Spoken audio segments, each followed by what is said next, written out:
Okay, so our second speaker, Steve Fowkes. He's a long-standing member of Silicon Valley Health Institute here. He was actually the first speaker when the Smart Life Forum started by Katherine Grosz more than two decades ago. Most members know of him as the guy who answers a lot of questions at the beginning of the meetings. He's actually our technical advisor. But Steve has been researching biochemistry, nutrition, metabolism, and aging for more than 40 years. He's an author, editor, speaker, public speaker, and consultant to companies and individuals. He is a biohacker before the term biohacking was coined. Many of his talks and public appearances are online.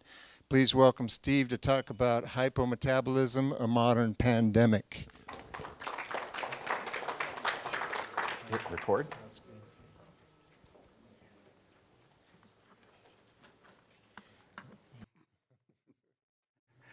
Technology magic.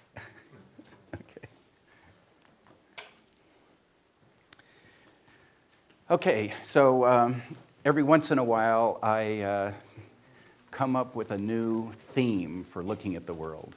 And I like high-level understandings of things. What kind of meta-level messages can we learn about health and well-being? Because I find that it's very easy to guide lifestyle choices when you have relatively simple rules. So it's not like you get overwhelmed. And one of them that I've found is very reliable is hypometabolism. It turns out that hypometabolism is rampant in our society today, and there's a bunch of reasons for that, which I will go into. And it turns out that most of the people with certain kinds of mental and physical conditions have hypometabolism in common. So I'm going to talk about that with you today. Low metabolic rate. Metabolic rate is how much energy your body produces. So it's how much fuel you burn, how much oxygen comes in, and how much CO2 goes out. And so the question is, in terms of symptoms, hypometabolism and hypothyroidism are identical. So what's the difference in terms of the words? And I think it's because the term hypothyroidism is coined as a medical term that it's better not to prod the dinosaur by using that term.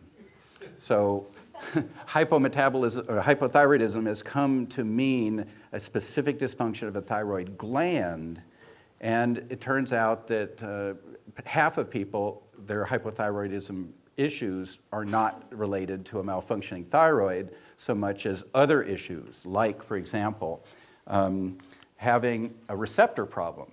As I mentioned in the Q&A section, we have all these thyroid receptors on the surface of cells and the surface of mitochondria that are transducing the thyroid signal into metabolic activity.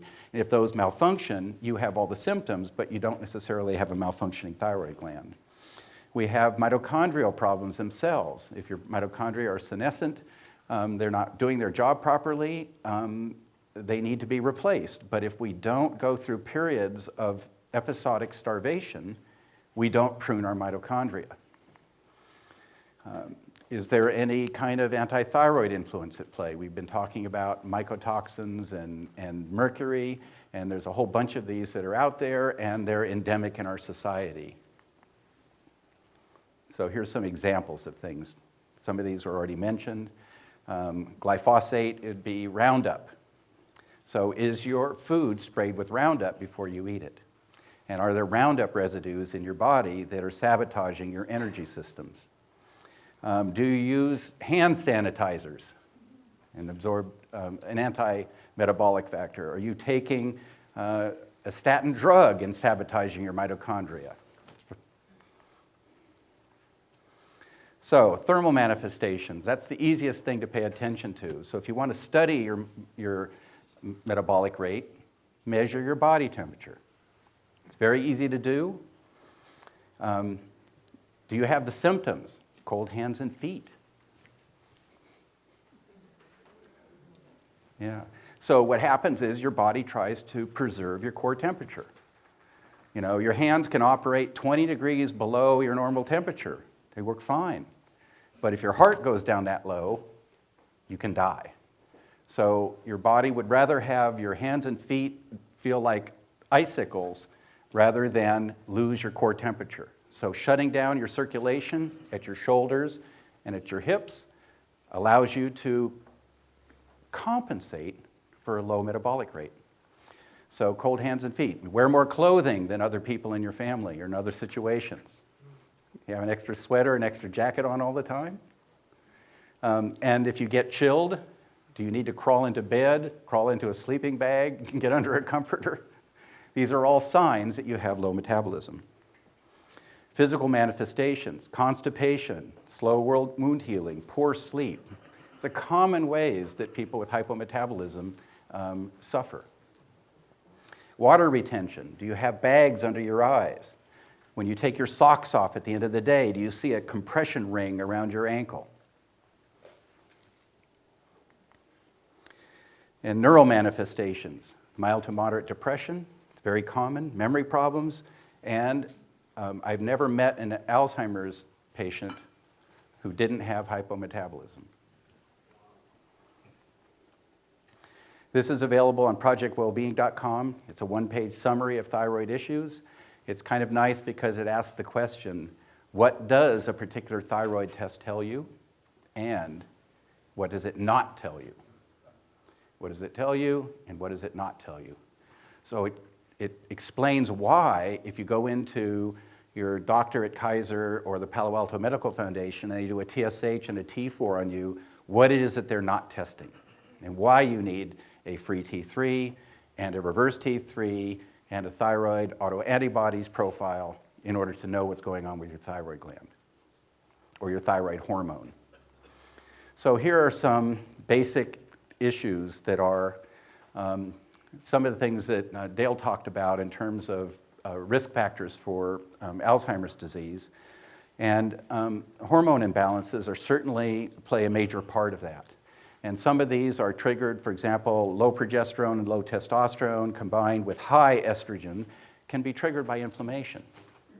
So it's not like hormones are just about the hormones. Hormones are also responsive to other conditions in the body as well. Metabolic issues, insulin resistance is a great example of this. And some people have called Alzheimer's type 3 diabetes for that exact reason. Nutritional deficiencies, here's just a few that I'm putting on the list that are connected but and are selected because they're more common. Mitochondrial issues, I mentioned senescence, but there's all kinds of problems that happen when mitochondria are exposed to things like, for example, trans fatty acids, or are exposed to statin drugs. Toxicities, a variety of examples, mycotoxins, phytotoxins, those would include phytoestrogens. And not all of these are necessarily bad because sometimes when you have a phytoestrogen that you're exposed to, it mitigates an estrogen deficiency in one situation and also estrogen dominance in another one. Pesticides, and certainly heavy metals. So what does it mean to us?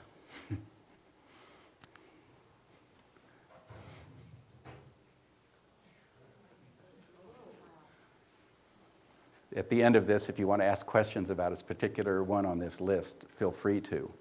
I think the one at the very, very bottom, I think, is quite interesting in that there may be a survival value on some level if you live in a very mild environment that's not, dangerous, that having a low metabolism might actually allow you to live to a riper old age.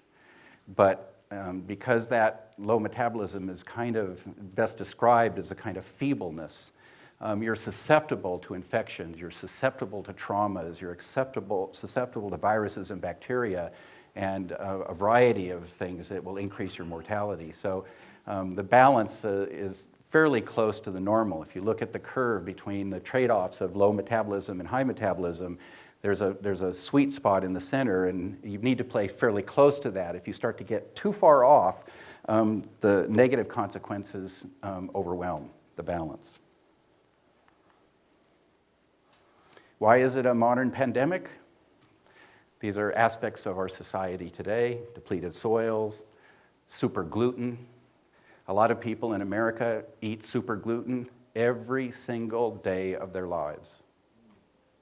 That's an inflammatory influence. We have our genetic food cultivars.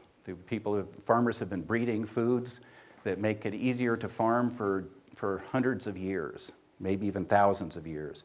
And now we have the recent GMO escalation of that effect, where now we have proteins in our foods that have never been there before, and other compounds. Indoor living, inflammation, overeating. Our ancestors, I'll guarantee you, if they overate, they only overate for a little bit of time, each time. Feasting and famine was the way it was. So it turns out if you do nothing but feasting, you're likely to develop insulin resistance and be at risk for Alzheimer's disease.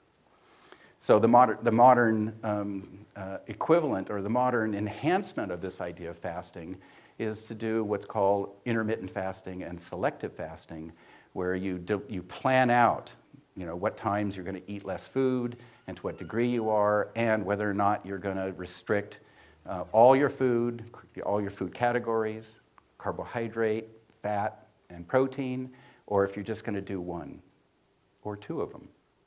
It turns out that if you restrict your protein, you're able to tune up your mitochondria and get rid of senescent mitochondria without suffering caloric restriction. So there's a lot of fine science that's being elucidated in this time and in this age, and so it's a good time to be alive. Antibiotic abuse and loss of gut microbiome, the same message you heard earlier. And then we have, of course, all of our activations: driving, taxes, violence, drugs, news, politics, and disease. Okay, so this is my favorite part of it. I do a self-care meetup group in this area, and I love having people have the power to measure their own health aspects and intervene on a personal level. So these are the kinds of things that you can do to gather information about your metabolic rate and the influence of lifestyle changes and supplement changes and going on or off of drugs on whatever risk factors you might have along these lines. Oral temperature, underarm temperature, you probably find lots of debate out there. I don't think it matters, as long as you do the same thing every time. Of course, the mercury and gallium thermometers are the best in terms of being manufactured in a stable environment to give you really good data. Fertility thermometers are very precise, a little bit more expensive, more difficult to use, but electronic thermometers, those are the ones that most people like because they're fast. You can get a temperature in 30 seconds. But they have calibration problems. From one of the major drug chains at some point, I had a friend who was a pharmacist aide at one of the major drug chains, and we got 7 different thermometers spread out over time, and none of them were able to accurately measure. They had errors of 1 to 2 degrees in every thermometer, and a half a degree instability from measurement to measurement. So that's not a problem if you know what the error is. So if you use your metal thermometer to calibrate your electronic thermometer, you can get the advantages of both of them. Core temperature versus hand temperature. How do you know that your hand is cold? Sometimes you get a sense of it when it gets really, really cold, but the acid trick is to touch your belly. Put your hand under your shirt and touch your belly, and if your hand is cold, your belly will feel it. So you're measuring the difference between those, and you could just assign a number to it. On a scale of 1 to 5, 1 where you flinch, and 5 where it's perfectly fine, it doesn't bother you at all.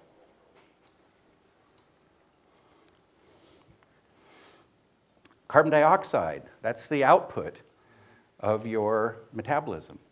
So you can measure this. You can play with it. You can learn what your CO2 status is. How many of you like to drink carbonated beverages? That's the source of dietary CO2. Anybody ever taken bicarbonate for a period of time? Baking soda? That's another way to get it. Carbonated water is carbonic acid, so that's an acidic influence. Baking soda is an alkaline form of carbonate, but they both load you up with CO2. Likewise,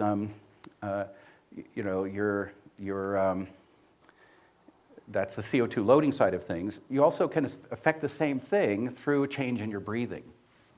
So if you have a cognitive condition, it'd be nice to know, is it CO2 dependent? Not only does CO2 a sign of your metabolic rate, but CO2 is a feedback into your Krebs cycle. CO2 and pyruvate combine to make oxaloacetate. Oxaloacetate is often the limiting factor in your Krebs cycle. So do you feel better if you hypoventilate, which would be, for example, breathing in for 4 seconds, holding your breath for 4 seconds, and then exhaling through pursed lips? So that exhaling under pressure and holding your breath drive the CO2 back into your system. So by pushing your CO2 up, do you feel better? Or by hyperventilating, you're blowing off your CO2, does that make you feel worse? So it's a way of studying your metabolism, to learn something about how your metabolism works. pH assessments.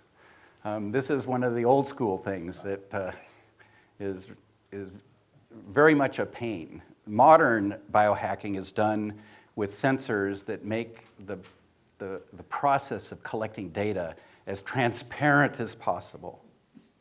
But doing urine pH measurements where you're touching a piece of fresh pH paper to the stream of urine, matching the color to a color chart, writing it down in a book and noting the time and your symptoms, that's old school.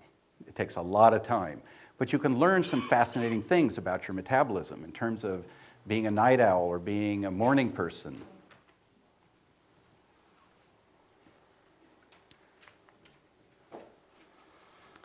The thyroid hormone trial. So what do you do when your doctor won't prescribe thyroid for you?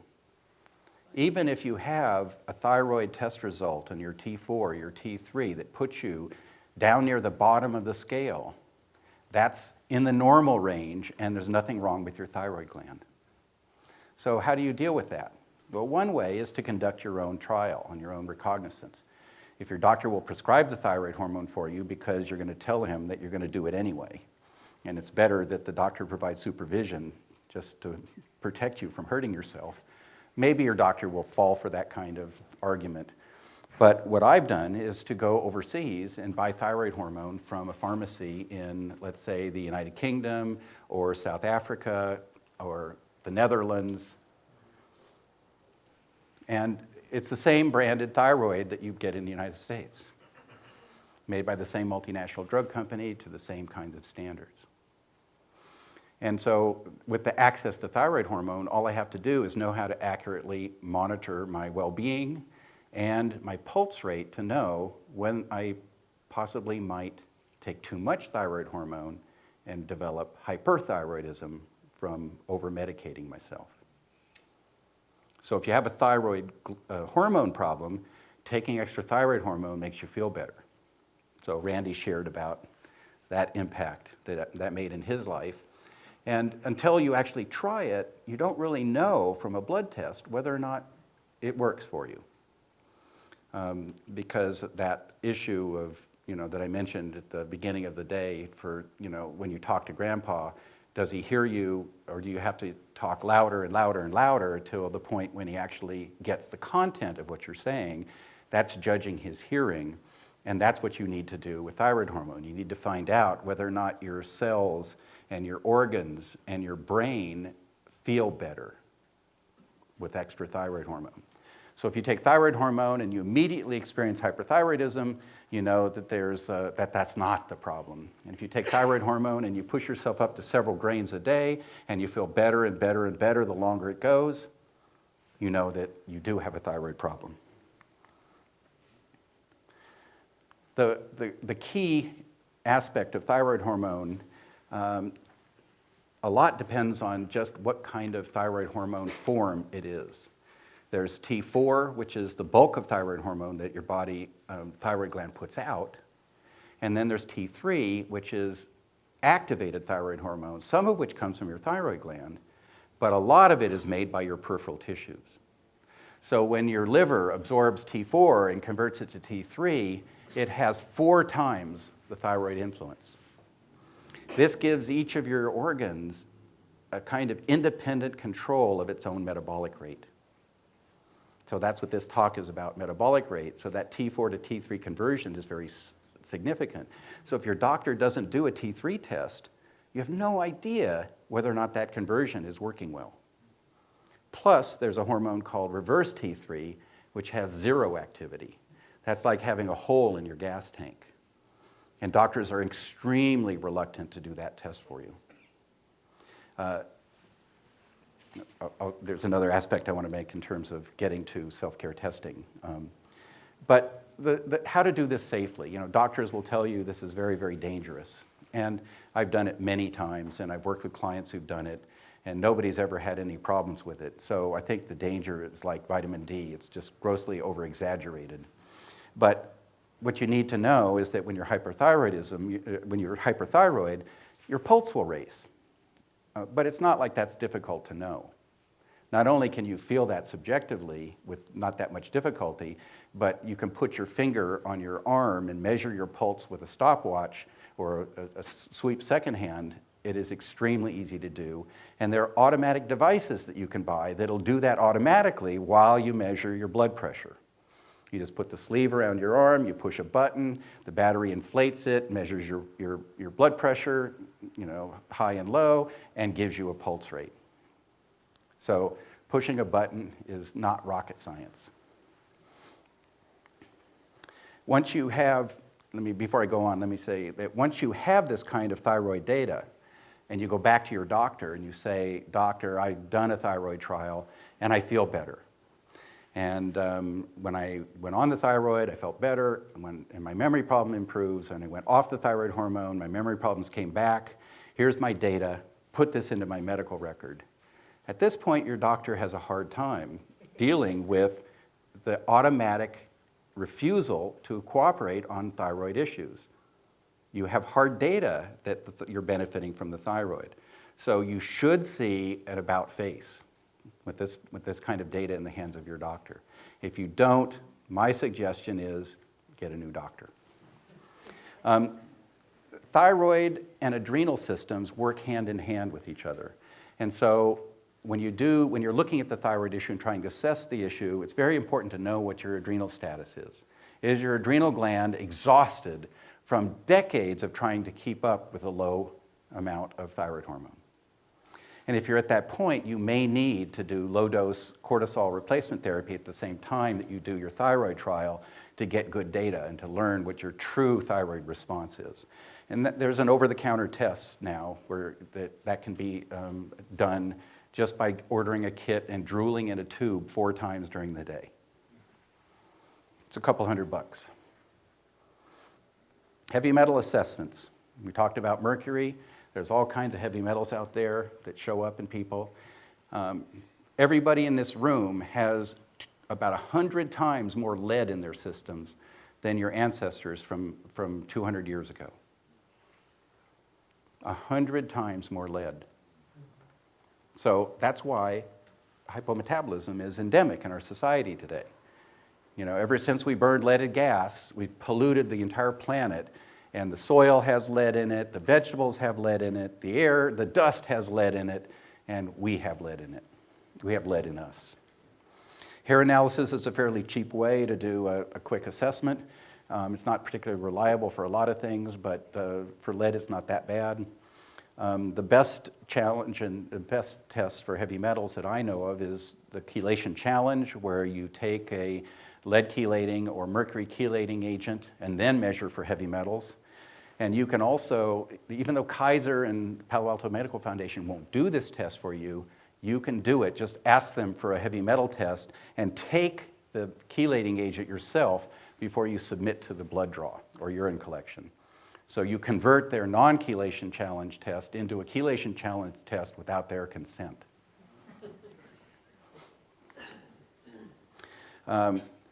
This is a recent development. In terms of biohacking, getting access to testing was strongly limited by doctors 10, and certainly 20 and phenomenally 30 years ago.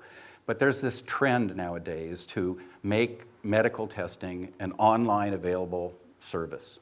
There's a whole bunch of companies that do this. So you can actually get a reverse T3 test online without your doctor's consent. You can do a T3, reverse T3 ratio test, which has the highest correlation of any blood test with your metabolic rate. So pretty much any test that doctors do, you can now order it without your doctor's consent. Okay, we have questions. What is the ratio that it measures?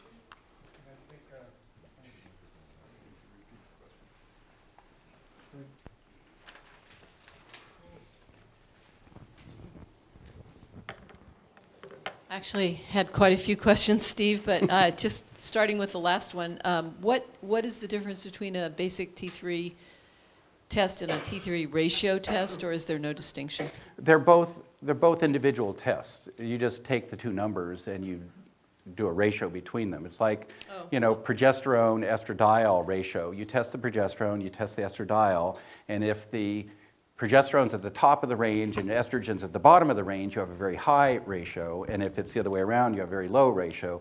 It's kind of like the E1 plus E2 over E3 ratio. You just measure them all separately and you just do the math. Sure. So there's a lot of medical tests that are just done based on a mathematical calculation, and that just happens to be one of them. And it's because the T4 to T3 turns on your metabolism and the T4 to reverse T3 turns it off. Looking at these two products gives you your really good thyroid influence on your metabolic rate.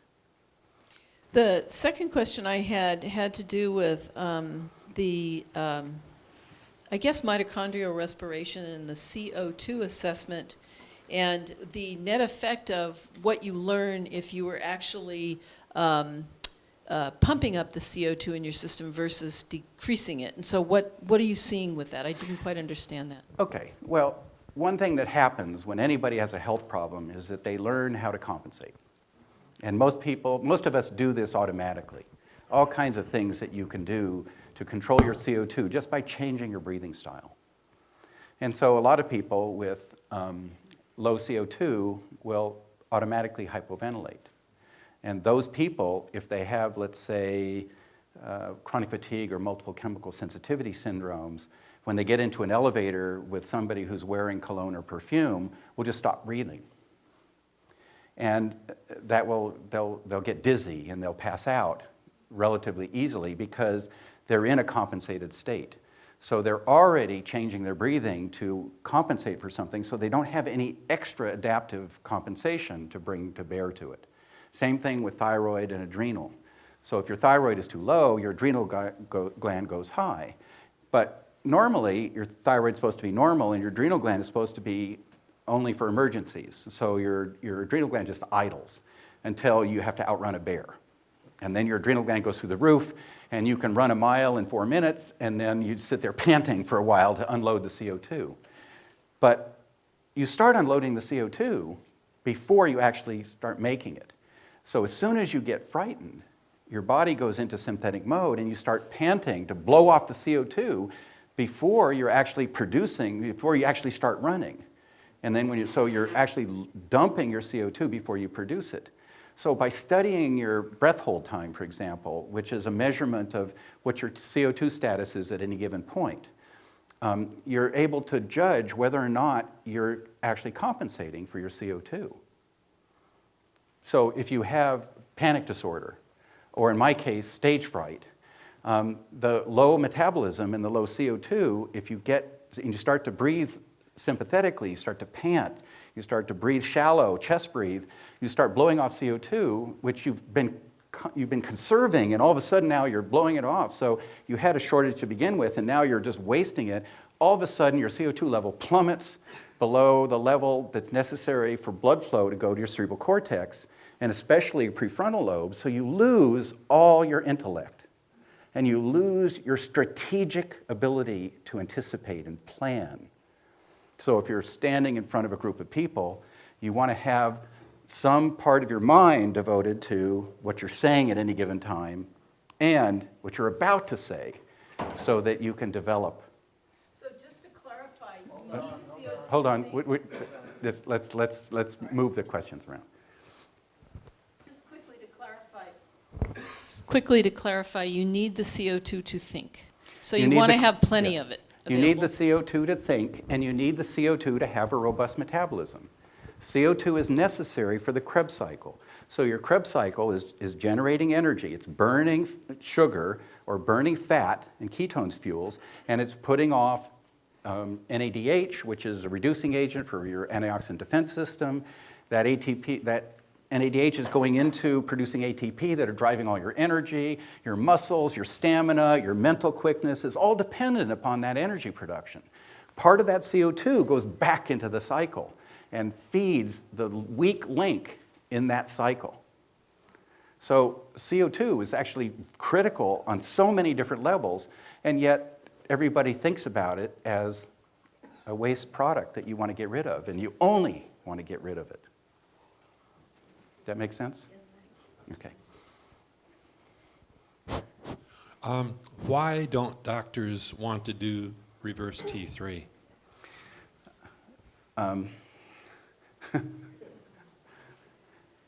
It's a very good question, but all I can say is the medical profession has its worldviews, its politics, the belief system, and it's trained from the beginning. If a doctor goes to medical school, you get taught what the right kind of medicine is, and you get taught what the wrong kind of medicine is. Okay, so in the 50s, thyroid hormone testing was made available. So what happened prior to the 50s? Well, doctors still treated hypothyroidism, but they treated it based on symptoms.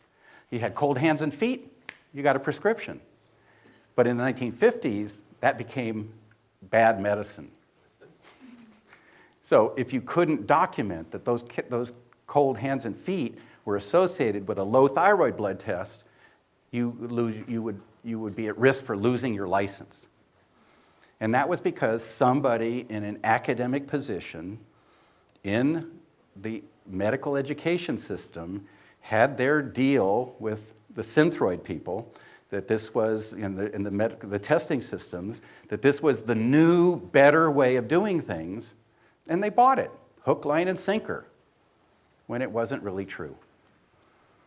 So doctors make mistakes, and academics make mistakes, just like the rest of us do, only when it becomes entrenched on an institutional level, a government level, or even a popular myth level, it makes it hard to change.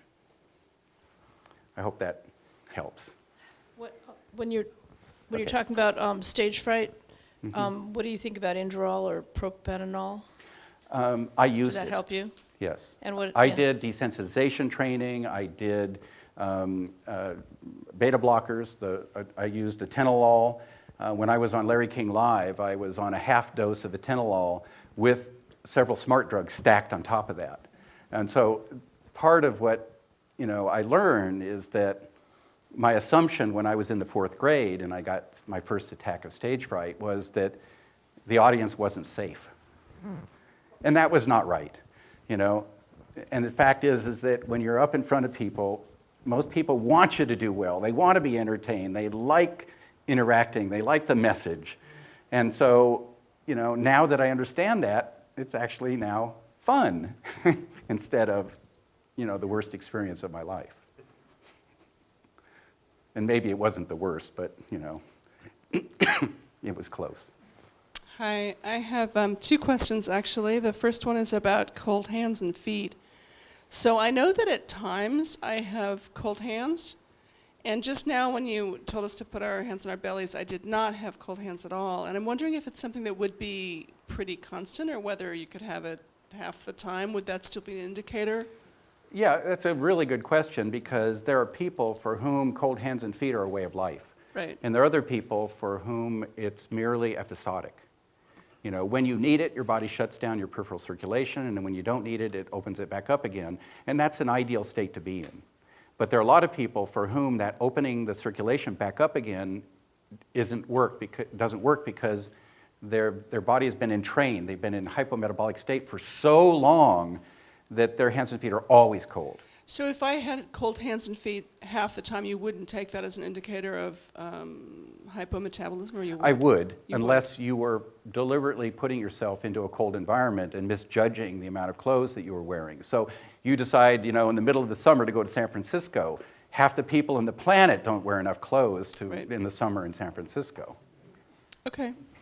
The other thing that I would say is that you can learn a lot by self-care testing, for example, by taking a nitric oxide stack. You have cold hands and feet, okay? You take a nitric oxide stack. That would be like ginkgo biloba and arginine. Mm-hmm. So all of a sudden you put more nitric oxide in your body, all this peripheral circulation restriction opens up, and all this blood flows out to your hands and feet and warms them up. Does that cause your core temperature to crash? Okay, you can do the same thing with niacin. Niacin causes this flushing effect in the outside periphery of the skin and cools off your core temperature. Mm-hmm. So if you take a dose of niacin and you flush and you have all these pins and needles and stuff, do you end up shivering afterwards, and how long does that last? These are ways that you can thermally challenge yourself to learn something about how your temperature regulation systems work. Okay. The second question I had is about episodic starvation. So I have a comment and a question. My comment is that I have done some amounts of water-only fasting in my life, not tremendous amounts, but I've fasted for a week at a time, 2 or 3 times at least. I'm wondering whether that would be something that would have a long-term effect, the other thing I'm wondering is, like, when you say episodic starvation, like, how long a period are you typically looking at as being useful? Anything from more than 12 hours to, I would say, 2 to 3 days. When you start to go out to a week or longer, you start to activate anti-metabolic conservation mechanisms. Your body doesn't like losing a certain amount of body fat and a certain amount of lean body mass. And your body will, so for example, one of the fastest ways to produce high levels of reverse T3 is to starve. But that takes weeks for that mechanism to kick in.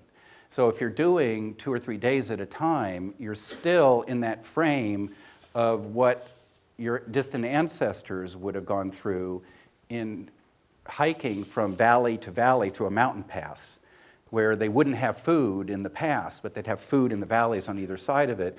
That kind of trip might take, a few days or maybe a week, where that would be something that our human species is adapted to. It's very strongly connected to our survival. Okay, so you're talking about 12 hours to 3 days. Well, the typical modern day intermittent fasting protocol, the one that's most popular, is the anywhere from 15 to 17 hour fast, where you eat 2 meals a day, you don't eat breakfast, and so you go without food all night, and then well into the day. And that can be modified. For example, Dave Asprey's bulletproof protocol is to have butter and coffee for breakfast, where you get a shot of fat at that time, but minimal protein and minimal carbohydrate. And so that can help you transition from a low metabolic rate at nighttime in the day to speeding up your metabolism relatively quickly, so that you're now at an operating temperature for the day, to do that gracefully in the absence of a natural signal, which would be, for example, the rising sun. So when the sun comes up, you get this shift from darkness or darkness adaptation mechanisms to photo exposure of red light, which is activating your mitochondria. Okay, thanks for answering my question. More questions? So we got about 10 more minutes at post, right? Hi, Steve. Thanks. I'd like to ask a question about the restriction on protein to help get rid of the... Senescent mitochondria. Yeah. Can you tell us more about that? Well, it's called autophagy, and it's a process by which the body digests both unused and unneeded protein debris and potentially needed protein, in your body. Your body kind of digests itself. And there's a certain downside to that, but the proteins that you don't need, that are just debris in the cells, when they digest, they're not replaced by a constructive mechanism. We don't need them. So they're only being produced by some kind of malfunction in the apoprotein, or amyloid precursor protein. So that's a different process than, for example, to replace functional enzymes, which are substrate inducible. So if you need to have an enzyme, your body just makes more of it. So when you go back into protein consuming mode, your body will put back lean body mass that you've lost. But the mitochondria that were senescent, that are gone, they're not there anymore. So your body takes the mitochondria that are there and duplicates them. So you now have a functional mitochondria where you had a dysfunctional or senescent one before. And so protein restriction is probably the biggest trigger for that kind of metabolism. And you can take fat with that, which doesn't really interfere with the autophagy mechanism, so that, instead of having to do, let's say, a water fast to get to that point, you still have all this energy from fat, so you're not browned out. You're not suffering a lack of energy. At the same time, you're suffering from a lack of protein.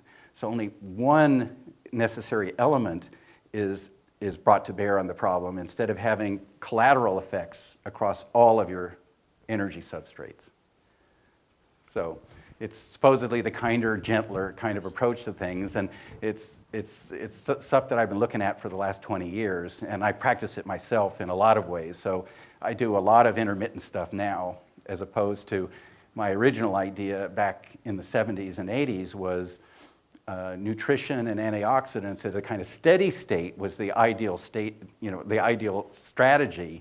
Now I'm thinking that was wrong, that you want to have variability, that we want to go back to Mother Nature where we didn't know what our food supply was going to be from day to day. And when we run out of food, our body would go into fat-burning mode. And then when we feasted, our body would go into fat-generating mode. So that's a kind of exercise when you think about it. But it's metabolic exercise instead of muscle exercise. Or, hydration, dehydration exercise. Who knows what might be found out in the next 20 or 200 years regarding how to keep all of our adaptive mechanisms fully engaged. So if you don't let your body be challenged, by an absence of something, Right. it doesn't build up the Yeah. ability to use it when it's there. It doesn't get rid of the crap that's been accumulating. Yeah, the biggest example of that is overconsumption of carbohydrates. And with our modern society, we have the entire middle section of the supermarket filled with products that have an almost indefinite shelf life. So you can buy them, put them in your cupboards, and a year later you can go in and take them out and eat them. Whereas you try to do that with vegetables, and it would be green and crawling. Go ahead. Thanks for this very much. So part of the reason I'm here is a slipping memory, and I can't remember remotely everything you said today, but maybe there are a few others It's here. being recorded. Well, that'll help. But is there a book or two that you could put us on to that would be easier to refer to? Well, depending upon what kind of memory problem there is going on, sometimes it's better to solve the memory problem before trying to learn. There was a time when I had my coagulopathy where I couldn't learn because I couldn't form new memory. I could cognitively assess things. I could read a scientific paper and understand it and follow the development of the language. But once I had finished with a paragraph, I couldn't remember how it started, and I couldn't remember the data that was given to me in that process. In that situation, it would have been hopeless for me to try to bring some kind of learning skill to bear on it because my brain just didn't have enough blood flow. So what did you do? I took nattokinase. Once I had the diagnosis, I took nattokinase, and 2 days later, it's fully normal. So my coagulopathy was caused by soluble fibrin monomer, which is a pre-clotting change to the blood where the blood gets thick. And thickened blood makes you survive traumatic injuries better. So if you fall out of a tree and get punctured by a broken branch, if your blood is coagulated, is high coagulation, you're more likely to survive and not bleed to death than if your blood is thin. But thick blood doesn't irrigate the brain very well. And if the thickness goes to the level of that it was in me, my brain could not track what was going on. But if I had known what I know now, instead of spending $600 on a coagulation profile through a medical test, I would have spent $50 on a bottle of nattokinase. And now it's $14.95. Can you spell that? Nattokinaase.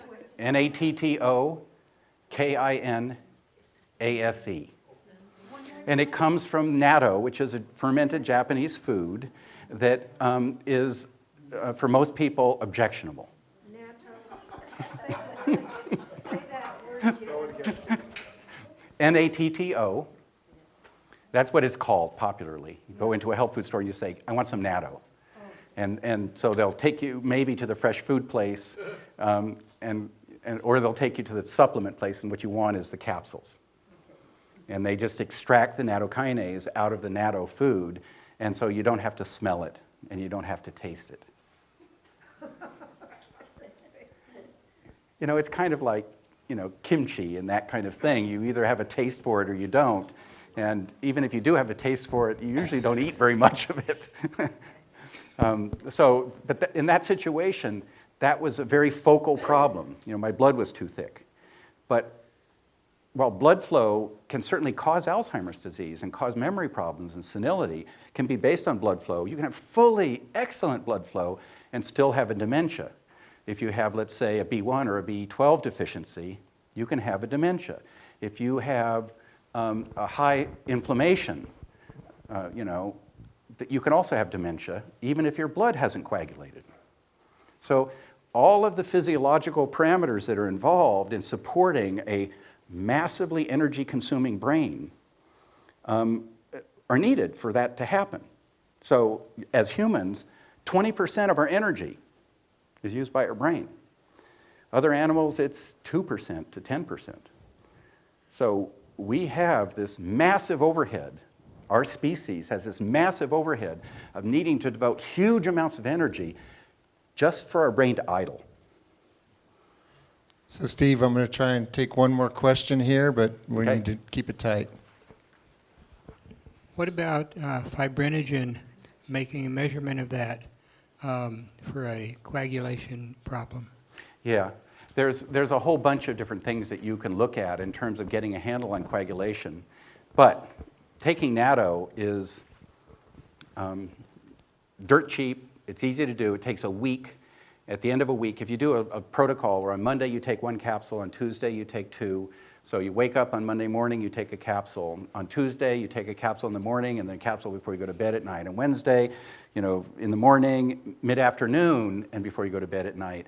And then on Thursday, morning, mid-morning, mid-afternoon, and evening. So you get up to 4 capsules a day, and if you haven't noticed anything after a week, and your luminosity scores, or your bridge playing skills, or your memory, your driving skills, your knowing which wall the switch is on, if that hasn't normalized, you don't have a coagulopathy. So it turns out that, in terms of a self-care test, a natto challenge it's as cheap as it gets. Okay, thanks Steve for his presentation.